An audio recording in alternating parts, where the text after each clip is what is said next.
Mesdames, Messieurs, bonsoir. Je suis ravi de vous retrouver pour cette édition de 19h sur Alizé Guadeloupe. Merci de nous accueillir chez vous. Voici quelques-uns des titres qui seront développés dans ce journal. C'est une tradition, l'épreuve de philosophie a donné le coup d'envoi du baccalauréat. L'objectif est de faire mieux que l'an dernier. À l'occasion de la journée mondiale des donneurs de sang, les Guadeloupéens ont répondu à l'appel de l'établissement français du sang. Donner son sang, c'est sauver des vies. Des élèves des Saintes sensibilisés au respect de la nature à travers un projet pédagogique en partenariat avec une association de l'archipel, une manière également de toucher les adultes. Le journal, Rony Nabal. Et l'invité de notre journal ce soir, Muriel Jabès, présidente déléguée de la commission politique locale de l'insertion et de l'emploi, également 7e vice-présidente de Cap Excellence. Avec elle, nous parlerons de la démarche de gestion prévisionnelle des emplois et des compétences territoriales lancée par Cap Excellence. La traditionnelle épreuve de philosophie a donné le coup d'envoi du baccalauréat 2016, une épreuve de réflexion redoutée par beaucoup. Chaque candidat devrait choisir entre le commentaire et l'analyse d'un texte ou la rédaction d'une dissertation. Cette année, en fonction des séries, le choix devait se faire entre le réel se réduit-il à ce que l'on perçoit, être libre est-ce ne rencontrer aucun obstacle, toutes les croyances se valent-elles ou encore le commentaire et l'analyse d'un texte du traité politique de Spinoza. Avant d'entrer en salle d'examen, Muriel Barlagne a pris le pouls de certains candidats devant le lycée Jardin d'Essai des Abîmes. Au lycée Jardin d'Essai aux Abîmes, certains sont venus très tôt pour l'épreuve de philosophie, celle qui ouvre chaque année le baccalauréat. Créé en 1808, l'examen a toujours autant d'importance puisqu'il permet d'accéder aux études universitaires. C'est le sésame par excellence que 5 891 candidats inscrits espèrent obtenir cette année en Guadeloupe, toutes filières confondues. Et le moral est plutôt au beau fixe à 1 heure de l'examen.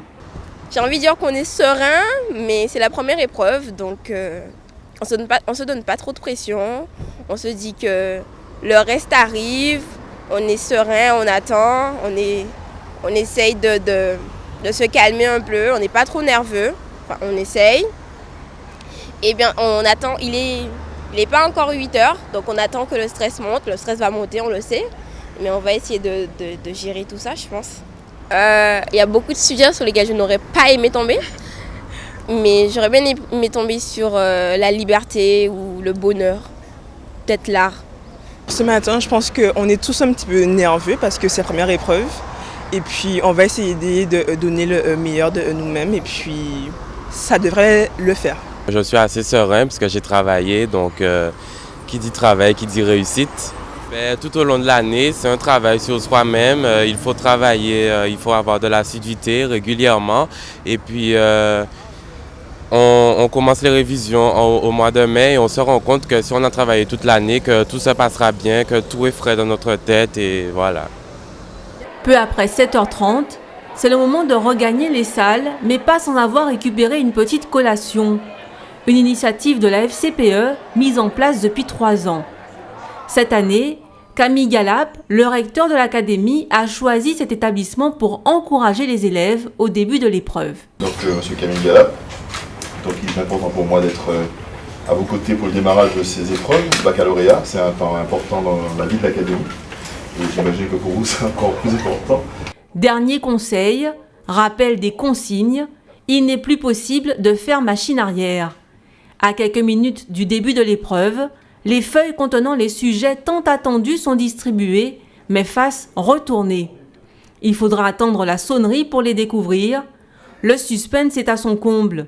L'enjeu est important pour chacun, mais aussi pour l'académie. Nous avons fait de gros progrès l'année dernière. On est à 1 point en dessous de la moyenne nationale, mais l'objectif, c'est évidemment de rattraper cette moyenne nationale, voire de la dépasser. Et en tout cas, tout a été mis en œuvre pour qu'on essaie d'atteindre cet objectif. Par la préparation des élèves tout au long de l'année, l'organisation de bacs blancs, une pédagogie adaptée au profil des élèves, avec de l'accompagnement personnalisé, des heures de soutien organisées par certaines équipes. Et puis c'est vrai qu'ils ont une certaine habitude de préparer aux épreuves. Et on voit bien les résultats depuis quelques années qui sont en progrès. Donc maintenant, on continue pour atteindre cet objectif-là. En 2015, Le taux de réussite au baccalauréat général était de 90,3% en Guadeloupe. C'est le 5 juillet que l'on connaîtra les résultats de 2016. Ils seront disponibles sur le site internet de l'Académie de la Guadeloupe, www.ac-guadeloupe.fr. Journée festive aujourd'hui au siège de l'établissement français du sang de Guadeloupe pour la journée mondiale des donneurs de sang. Les stocks de l'institution sont fragiles et elle espère ainsi pouvoir rétablir grâce à la mobilisation des donneurs à l'occasion de cette journée d'animation. Des donneurs qui ont répondu à l'appel de l'EFS. Reportage Anne-Elisabeth Arsène. Célébrons la vie, donnons notre sang. Pour sa 13e campagne de mobilisation, l'établissement français du sang invite les Guadeloupéens à donner le leur en cette journée mondiale des donneurs. Un geste important pour ces donneurs habituels. Je suis donneur depuis très longtemps et je donne mon sang pour sauver les vies de tout le monde, de tous ceux qui ont besoin du sang. Donc, ça fait quelques années que je donne mon sang. Bon, je ne peux pas le faire régulièrement, mais dès que c'est possible, je pense que c'est important pour être solidaire en fait envers nos compatriotes. Et puis je pense qu'on va peut-être chacun un jour en avoir besoin aussi, donc je pense que c'est important. Ça fait déjà quelques années, en fait j'essaie de faire ça à peu près une fois minimum tous les ans, donc c'est entre 1 et 3 fois. Là ça faisait déjà un moment que je devais venir et puis aujourd'hui occasion particulière que j'ai vue sur les affiches un peu partout, donc voilà, aujourd'hui je profite pour donner mon sang. Dès qu'on est en bonne santé, dès qu'on peut aider justement pour la guérison des autres, voire même sauver la vie des autres, pourquoi pas, oui bien sûr. Je donne mon sang depuis à peu près 9 ans, tout simplement parce que ça peut aider les gens et que ça coûte pas grand chose et que j'ai l'impression de faire quelque chose à mon échelle pour aider des gens. Voilà, c'est peut-être lié aussi au fait que je suis infirmière et que je trouve ça normal. Pour donner son sang, il faut être majeur et ne pas avoir plus de 70 ans. Mais tout le monde ne peut pas donner son sang, notamment les homosexuels. Pour les femmes, il n'y a pas de problème parce qu'il n'y a pas de pénétration. Et pour les hommes, on le savait avant quand avec les infections sur le sida, quand c'était sorti, on sait que la muqueuse anale est très sensible, donc on se blesse vite. Puis les homosexuels s'infectaient plus que les hétérosexuels. Bon, aujourd'hui, il y a des études qui montrent aussi que la contamination des hétérosexuels est en augmentation. Et laissez-moi vous dire que je pense d'ici peu, les homosexuels pourront donner leur sang. Il y a des études, je crois, qui vont, il y a une loi qui va sortir en ce sens, afin que les homosexuels donnent leur sang. On demande si vous êtes en partenariat, est-ce que vous avez trompé votre mari ou bien votre copain? Ça, c'est déjà la première question, parce que souvent, actuellement, il y a des infections qui se vivent actuellement, donc il faudrait essayer un peu de faire cette sélection. Bon. Deuxièmement, il y a des patients qui sont sous traitement, qui ont des problèmes de santé, par exemple des insuffisances cardiaques qu'il faut éviter parce qu'ils pourront faire des malaises. Voilà. Et puis ceux qui ont fait des AVC, par exemple. En dehors de ça, il y a aussi des tatouages. Par exemple, ceux qui ont fait des tatouages à moins de 4 mois, par exemple, pour éviter que l'infection aille dans le sang et contamine les poches. Au cours de cette journée, l'établissement français du sang accueillera les donneurs dans une ambiance musicale avec de nombreuses animations et des stands d'information. Le but étant de faire découvrir au public l'univers du don, mais surtout collecter au moins 150 poches, car donner son sang, c'est aussi sauver des vies. Dans la soirée de lundi, un commandant de police adjoint au chef de la sûreté urbaine des Mureaux et sa compagne, adjointe administrative au commissariat de police de Mantes-la-Jolie, ont été sauvagement assassinés. En hommage à ces 2 policiers, une minute de silence sera observée demain mercredi 15 juin dans la cour d'honneur de l'hôtel de police de Pointe-à-Pitre et dans le même temps à la salle Schellcher à la préfecture à Basse-Terre. Place maintenant à notre invité. Comme annoncé, c'est Muriel Jabès, présidente déléguée de la commission politique locale et d'insertion de l'emploi de Cap Excellence, qui est notre invitée. Bonsoir. Bonsoir. Vous êtes également 7e vice-présidente de la communauté d'agglomération. Cap Excellence qui a décidé de lancer une démarche de gestion prévisionnelle des emplois et des compétences territoriales. GEPC territorial, à quoi sert cet outil de planification ? Mais écoutez, c'est un outil qui devrait nous permettre de prévoir les emplois de demain.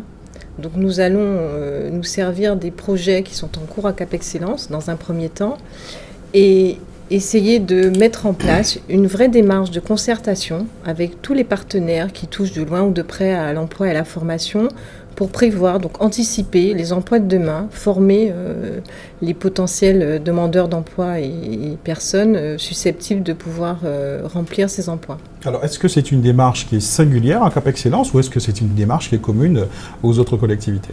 Ah non, c'est une démarche. Premièrement, il faudrait que je précise que c'est la première en Guadeloupe et c'est vraiment une démarche qui, dans un premier temps, se réalise à Cap Excellence, mais cela n'exclut pas que les autres communautés d'agglo ou PCI entament la même démarche et nous espérons d'ailleurs qu'elles le feront parce que ça nous permettra de mettre en place les mêmes outils et de pouvoir à ce moment-là être efficace sur les questions de l'emploi. Quels sont les différents partenaires qui sont autour de vous ?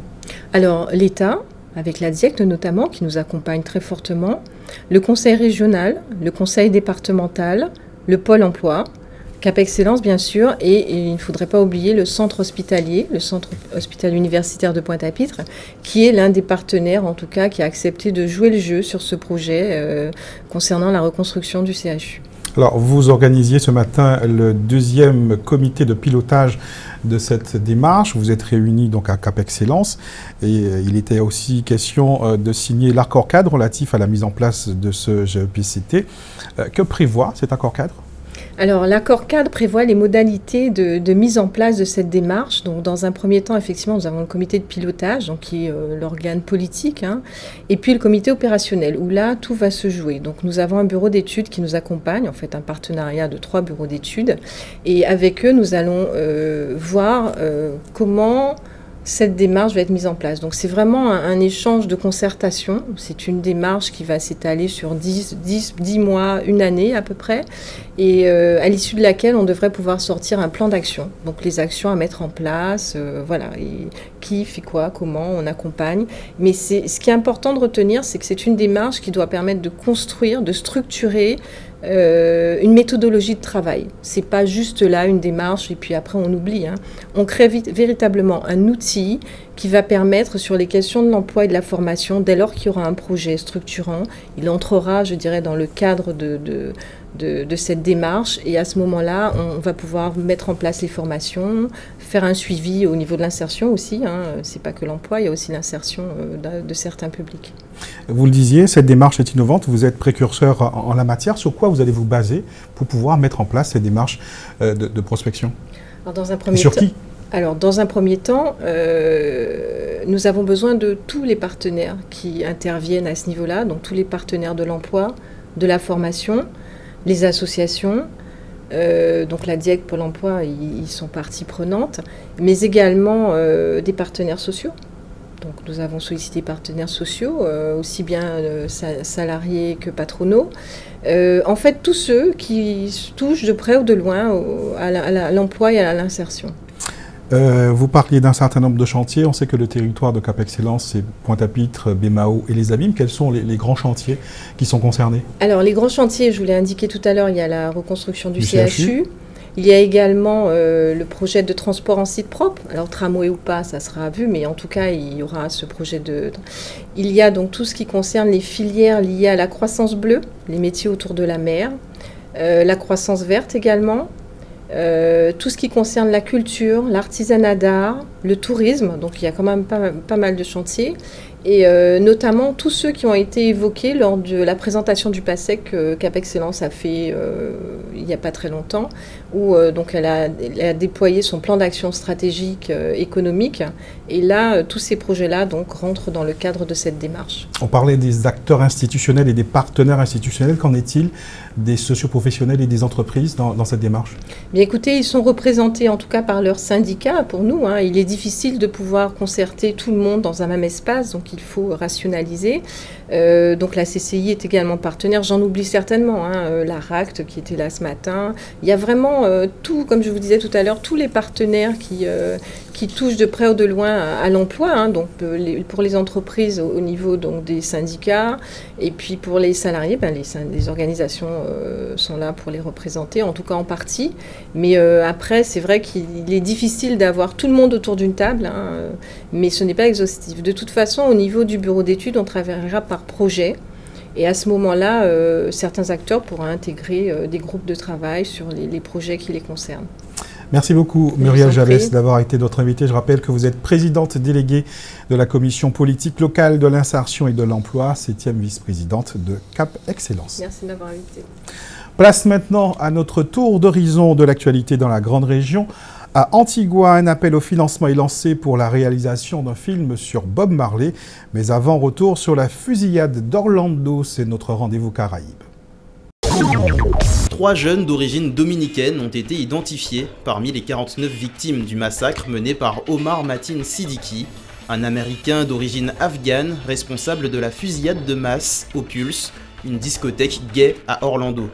Juan Ramón Guerrero, Anthony Luis Laureano Disla et Oscar Montero Aracena avaient réciproquement 22, 25 et 26 ans. Leurs familles sont dévastées par ce drame. Juan Ramón Guerrero est le fils du maire adjoint de San Cristobal, une municipalité du nord de la République dominicaine, lequel a décrété 1 minute de silence en hommage aux 49 victimes. Mais c'est toute la Caraïbe qui a été profondément touchée par ce drame. Les différents gouvernements de la région ont fait part de leurs condoléances aux familles des victimes et recherchent si des ressortissants de leur territoire ne font pas partie du bilan meurtrier. Le Premier ministre de la Jamaïque, Luis Moreno Holness, a également présenté ses condoléances au peuple américain.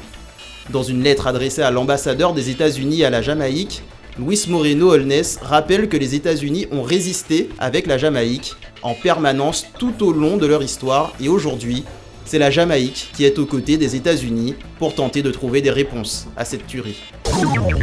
Filmworks Limited, une société de production cinématographique dont un bureau est situé sur l'île d'Antigua, a décidé de faire financer son film consacré à Bob Marley par du financement participatif.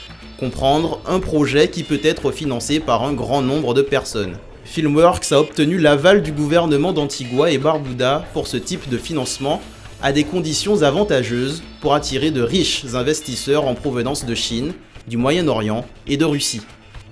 Pour un investissement de 410 000 $, les bailleurs de fonds bénéficient immédiatement de la citoyenneté d'Antigua et Barbuda. Avec un passeport antiguais, ils pourront voyager sans visa dans plus de 130 pays et être exemptés des droits de succession personnelle. Le demandeur doit simplement passer un examen près du gouvernement antiguais. Il n'a aucune obligation de se rendre sur l'île pour obtenir la citoyenneté et peut inclure dans le processus de demande de visa les membres de sa famille. En plus, les investisseurs ont la possibilité de visiter les studios d'enregistrement, de rencontrer des stars et peuvent même être embauchés pour des rôles de figurants dans certaines productions. De quoi attirer de nouveaux citoyens antiguais du monde entier. Les gouvernements kiticiens et taïwanais ont renforcé leurs relations diplomatiques par la signature d'un accord de coopération bilatérale. Cet accord vient formaliser des relations déjà anciennes entre ces deux pays et vise à déployer un plan d'action et d'investissement sur 5 hits, financé par le gouvernement taïwanais. La durée de cet accord est de 4 ans et pourra être prolongée d'autant. Selon le Premier ministre kiticien, cette relation a été forgée sur un intérêt commun, le respect mutuel, la démocratie et la primauté du droit. Il précise que l'accord démontre la position importante de Saint Kitts et Nevis dans l'architecture diplomatique de la République taïwanaise. La ville du Gosier informe que les écoles maternelles et élémentaires de Grand-Bois seront fermées demain, mercredi 15 juin. Une fermeture liée à l'interruption de la distribution d'eau dans le secteur. Dans le même domaine, 5000 bouteilles d'eau ont été acheminées aujourd'hui dans les 2 communes des Saintes par le biais d'une barge affrétée par le conseil départemental. Une opération qui doit permettre de limiter les gènes des usagers et des saintes victimes des fuites de la conduite sous-marine qui achemine l'eau potable à leur robinet.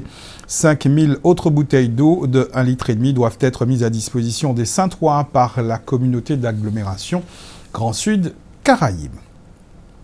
Nous restons aux Saintes où la protection des cétacés est l'affaire de tous et passe par l'adhésion des plus petits. C'est par eux que peuvent être véhiculés les messages de sensibilisation chez les plus grands. La municipalité de Terre-de-Haut l'a bien compris et a accompagné une opération menée par les élèves de CP et de primaire de la commune, une opération initiée par l'association Mon École Ma Baleine. Ce matin, c'était un peu la fête de la baleine à Bosse sur l'île. Reportage Johan Charpentier-Titi. C'est le travail d'un an qui est récompensé pour les élèves du CP et du CE1 de l'école primaire de Terre-de-Haut. Un panneau informatif sur la baleine à bosse qui sera désormais visible de tous devant l'école ainsi qu'au fort Napoléon. Le fruit de la collaboration entre l'association Mon École Ma Baleine et les petits écologistes. J'ai trouvé des sachets dans la mer et je les ai ramassés. Moi aussi. Pourquoi tu les ramasses? Parce que ça va polluer la mer. En fait, les enfants sont un petit peu les vecteurs d'information et donc on les utilise un petit peu pour donner les informations à leurs parents ou aux touristes qui sont susceptibles de passer ici. Un message partagé par la municipalité de Terre-de-Haut. On ne se doit pas uniquement de protéger l'environnement en surface, mais aussi sous la mer. Donc c'est très important que les enfants soient sensibilisés à ça dès leur plus jeune âge, pour à la fois le nettoyage des plages, pour éviter de créer des déchets qui peuvent être nuisibles pour ces animaux, et pour tout simplement préserver notre environnement et notre patrimoine. Protection de la nature en général afin de préserver l'habitat des cétacés. Sur les 80 espèces existantes, 25 sont visibles aux Saintes. Sur l'année, on estime que 500 cétacés passent dans ces eaux. C'est un endroit où il y a énormément de baleines qui passent. Donc elles arrivent en décembre et elles repartent en juin. Elles viennent accoucher ici. Et pour les pêcheurs qui sont, les Saintois sont d'excellents pêcheurs. Et quand ils descendent sous l'eau, on les entend. On entend les mâles qui chantent, qui veulent séduire leurs femelles. Quand on monte au fort, on les voit qui sautent. Et donc il y a un observatoire qu'on appelle l'OMAG. Et donc qui réceptionne un petit peu toutes les informations sur les baleines. Ça part au sanctuaire Agoa, ça part au muséum d'histoire naturelle. Et ici, il y a énormément de gens et d'enfants qui participent. C'est ce qu'on appelle la science participative. Les enfants ont réalisé les dessins visibles sur le panneau de sensibilisation et ont participé à l'écriture des informations. Après cette expérience, ils sont incollables sur les cétacés. Comment ils communiquent par exemple les dauphins? Les dauphins avec des couinements. Et puis, qu'est-ce qu'ils font là? On avait fait le jeu. Ils ont un sonar, ils font des clics. Vous vous rappelez de ça? Clic, clic, clic, clic, clic, clic. Et vous êtes des protecteurs des cétacés? Oui.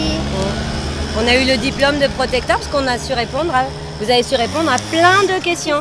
Hein, vous vous rappelez? Oui, c'était trop chouette. C'était trop chouette. Trop chouette. Reste maintenant à ce que les plus grands prennent à leur tour conscience de l'importance de protéger l'environnement. Après ces belles images de la Belle et Sainte, parlons sport et parlons foot précisément. 2 matchs étaient au programme de la Copa América hier soir. Le Mexique et le Venezuela ont fait match nul, 1 but partout. Et dans l'autre match qui opposait les Jamaïcains aux Uruguayens, ce sont ces derniers qui l'emportent par 3-0.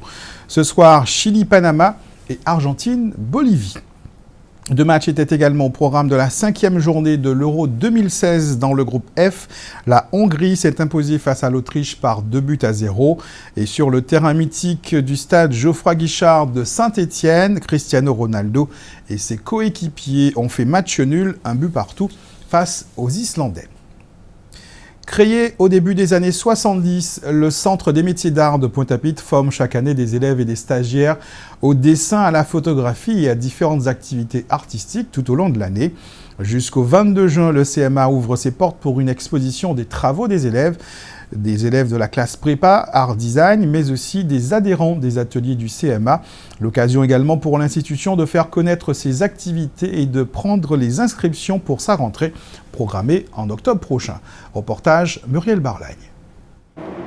Vannerie, sculpture, poterie et modelage, art plastique, photo, couture, un large panel de disciplines s'expose au Centre des métiers d'art de Pointe-à-Pitre.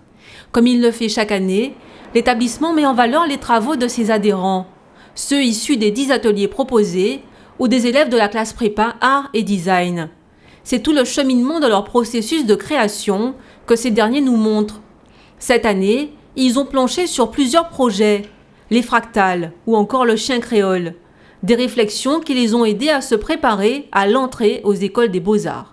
Déjà, ça m'a apporté beaucoup d'assurance et un meilleur, on va dire, meilleure estime. C'est vraiment un long travail sur soi déjà. Et ça m'a aidé, ça m'a beaucoup aidé, comment dire, à définir mon écriture graphique par exemple. C'est un travail très important du début jusqu'à la fin, se donner déjà, il y a beaucoup de motivation. Donc c'est vrai que ça aide beaucoup au niveau déjà de la motivation. C'est un long travail, un long processus, mais ça aide énormément pour soi-même déjà.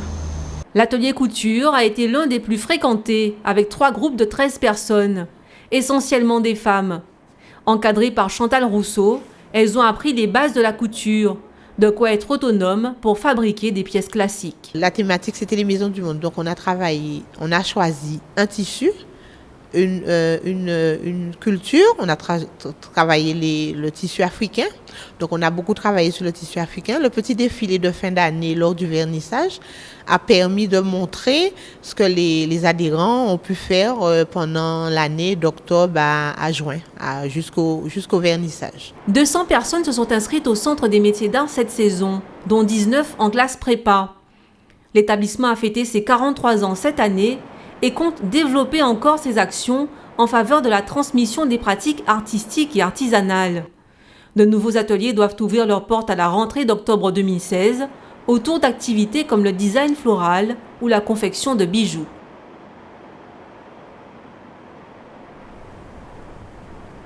Vous avez jusqu'au 22 de ce mois pour aller assister, pour aller regarder ces pièces réalisées par ces élèves. Un point sur la météo de ce soir et demain. Du beau temps au programme pour la première partie de soirée, mais en milieu de nuit, des averses sont à craindre en Côte-sous-le-Vent, dans le sud de l'archipel et dans le sud-est de la Grande Terre. Demain, retour du beau temps, mais le ciel risque d'être couvert dans le centre de la Grande Terre. Côté qualité de l'air, l'indice Atmo sera de 5 pour une qualité de l'air moyenne. Dans un instant, vous retrouverez la Minute Sport d'Éric Pommier, suivi des informations nationales et internationales. Ce soir, votre téléfilm s'intitule « Où sont passés les Morganes ?» Passez une excellente soirée sur Alizé Guadeloupe. On se donne rendez-vous demain 12h30 pour un nouveau point sur l'actualité locale et régionale.